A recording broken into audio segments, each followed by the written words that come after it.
پاکستان کی 75 سال کی ہسٹری میں کل جو صدر کی ٹویٹ تھی وہ پاکستانی تاریخ کی 76ویں سال میں سب سے بڑی ٹویٹ ہے، اور اس سے جو پاکستان کی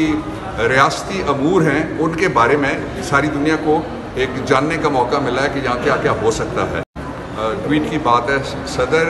کا جو عہدہ ہے وہ پاکستان میں اس کی 4 حیثیتیں ہیں۔ سب سے پہلے وہ سربراہ ریاست ہیں، پھر وہ پارلیمنٹ کا حصہ ہیں، تیسرا ان کی امتیازی بات یہ ہے کہ پاکستان کے IMF سمیت سارے ایگریمنٹس ہوتے ہیں ان کے نام پہ ہوتے ہیں، اور چوتھا حصہ یہ ہے کہ وہ سپریم کمانڈر ہیں پاکستان کی جو آرمڈ فورسز ہیں۔ تو اس لیے جو صدر نے کہا ہے وہ معتبر بات ہے، وہ قابل اعتبار بات ہے۔ اس کے مقابلے میں اگر کوئی نیچے بیٹھا ہوا جو کانٹریکٹ کا ملازم ہے یا صدر ہاؤس کا، بے شک وہ سیکرٹری ہو یا بے شک وہ چپراسی ہو، اس کو آئین کوئی اختیار نہیں دیتا کہ وہ کسی قانون کے بارے میں فیصلہ سازی کو روکے اور کسی جگہ پہ بھی وہ فیصلہ سازی میں سبوتاژ کرے یا اس میں مداخلت کرے۔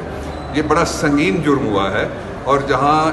جو کانسٹیٹیوشنل انسبارڈینیشن یعنی حکم عدولی ہو جائے آئینی ایک عہدے کی، تو اس کا نتیجہ پھر آرٹیکل 6 نکلتا ہے جو ہائی ٹریزن پنشمنٹس ایکٹ کے اندر جاتا ہے۔ ایک دوسرا یہ ہے کہ صدر صاحب کی یہ جو انہوں نے کل ٹویٹ کیا ہے، اس کے بعد میں درخواست کرنا چاہتا ہوں سپریم کورٹ آف پاکستان سے،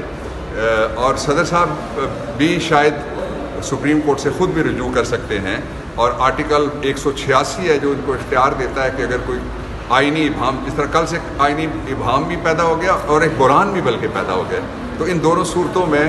جو صدر ہے اس کے پاس آرٹیکل 186 کانسٹیٹیوشن کا اختیار دیتا ہے کہ وہ سپریم کورٹ کے سامنے یہ سوال بھیجے۔ صدر صاحب بھیج سکتے ہیں، پاکستان تحریک انصاف نے فیصلہ کیا ہے بھیجنے کا، اور لوگ بھی آئیں گے، باریں بھی اس پہ آئیں گے، اس لیے کہ یہ پاکستان کی 75 سال کی ہسٹری میں کل جو صدر کی ٹویٹ تھی وہ پاکستانی تاریخ کی 76ویں سال میں سب سے بڑی ٹویٹ ہے، اور اس سے جو پاکستان کی ریاستی امور ہیں ان کے بارے میں ساری دنیا کو ایک جاننے کا موقع ملا ہے کہ یہاں کیا کیا ہو سکتا ہے۔ اس لیے یہ بڑا امپورٹنٹ ہے کہ چیف جسٹس صاحب خود نوٹس لے لیں، میری تو یہ ان سے درخواست ہے، اور اس کے نتیجے میں جو جعلی فرضی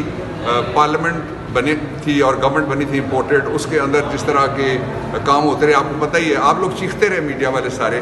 کہ کورم پورا نہیں ہے، اور وہ اپنی ٹرین دوڑاتے رہے، آخری وقت تک انہوں نے جو اپوائنٹمنٹس کی، دوسرے کام کیے، وہ سارے کے سارے انڈو ہونے کے قابل ہیں۔